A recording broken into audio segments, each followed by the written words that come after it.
the Ottoman troops in Kilit-Bahir. The Ottomans did not expect a landing there, therefore only 2 companies were defending this beach.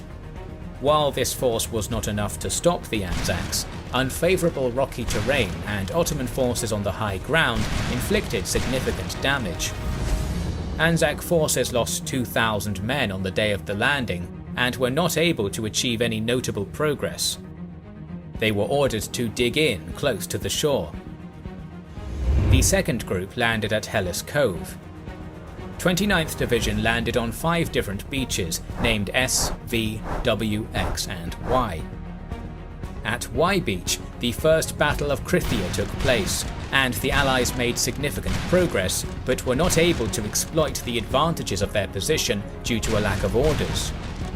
The Ottoman 25th Regiment prevented them from advancing any further. At W Beach, the Lancashires lost 60% of their forces due to the Ottomans resisting their landing.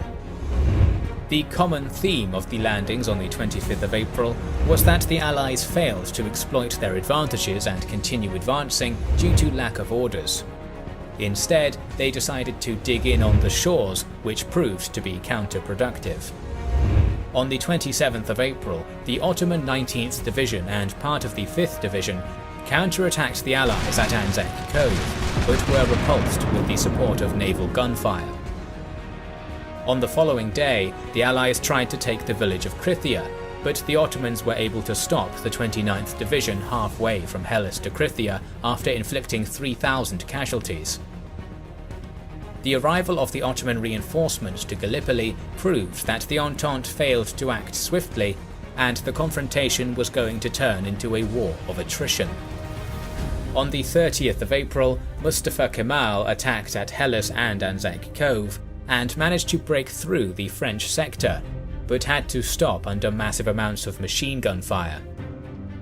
The Anzacs counterattacked on the next day, but were repulsed by the Ottomans after a little progress.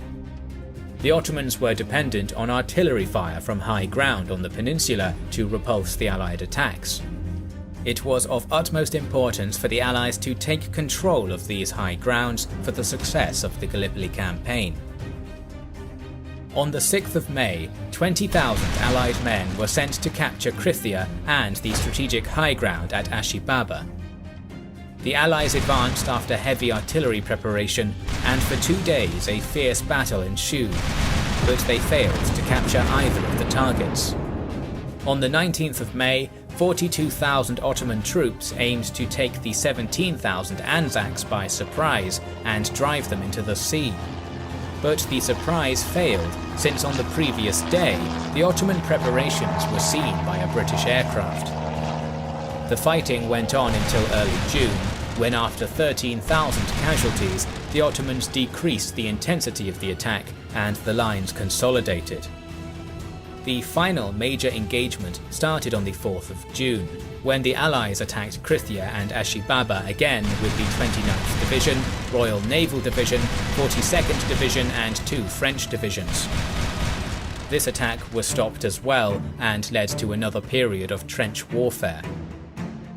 Hamilton's request for an additional 95,000 troops to secure success at Gallipoli was rejected, since another offensive on the Western Front was planned. Bulgaria's entry into the war on the side of the Central Powers made the situation for the Allies even more precarious. The decision to evacuate troops was made. First, in September, 3 divisions were moved from Gallipoli to Salonika. Despite gloomy predictions, the Allies were able to safely evacuate the majority of their troops by the end of the year. Both sides lost 56,000 people in this short but bloody campaign. The Entente failed due to a lack of coordination, difficult terrain, insufficient planning, the spread of diseases, overconfidence, and spirited